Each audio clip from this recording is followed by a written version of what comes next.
大家好，我係天 Sir。咁今日咧，我哋可以講解一下劍道嘅分別。咩叫劍道咧？唔係日本嗰種劍道喎，而係我哋講緊劍擊嘅比賽嘅賽道。咁劍擊嘅賽道通常係一個長方形嘅一個設計嚟嘅。咁我哋當中咧會有幾條線。咁幾條線係分別在於咩咧？咁首先我哋要認出佢嘅中間點先。咁咧通常咧有個mark 嘅位置咧，就話俾我哋聽，呢度就係我哋嘅劍道嘅正中間，即係你話正中間嘅位置啦。然之後喺劍道嘅兩側就會有雙方嘅開始線。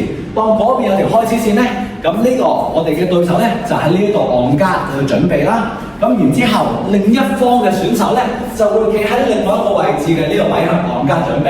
咁直到裁判話開始咧，就可以上前啊、褪後嘅移動開始去對戰啦。咁另外亦都要望下啦，我哋劍道側邊有兩條界嘅。好啦，我哋呢個叫做邊線。如果我哋打下嘅時候出咗呢條邊線，我哋一隻腳出都已經得㗎啦。咁裁判就會嗌停比賽。咁然之後就行翻入嚟先啦。然之後出界嗰個人咧就要褪後1米，褪後1米呢啲位置度。咁然之後我哋就會再喺呢個位置度再開始對戰。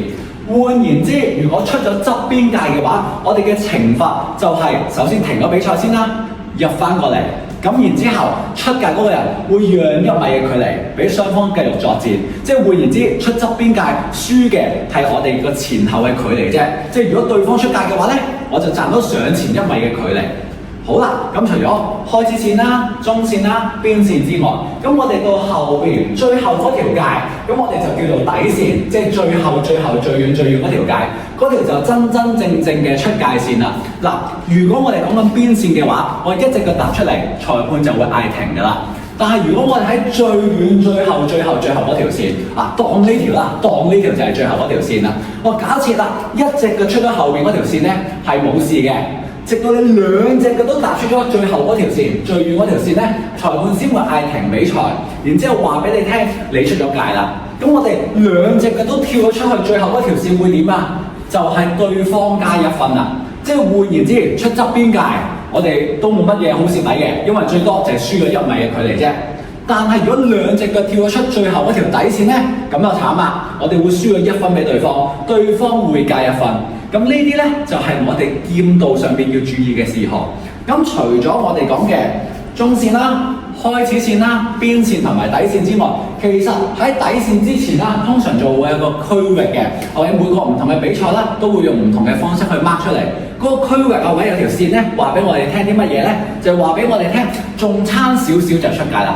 你當係一個警告區啦，其實實際上嚟講冇咩太大嘅幫助嘅，就係俾你打比賽嘅時候，因為我哋唔會擰轉頭望啊，亦都打緊嘅時候可能耷低頭望自己仲有幾多出界㗎嘛。所以嗰條線係話俾我哋聽，大概一路打嘅時候一路見到，咦，開始見到嗰條線喎，話俾我聽就係出界啦喎。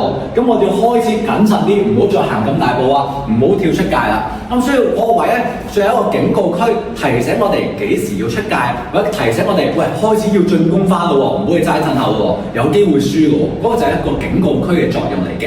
咁呢啲一啲咧，就係我哋劍道一啲基本知識同你分享一下。如果你有咩問題嘅話咧，亦都可以留言話俾我聽㗎。我係天 Sir，我哋下次再見啦，拜拜。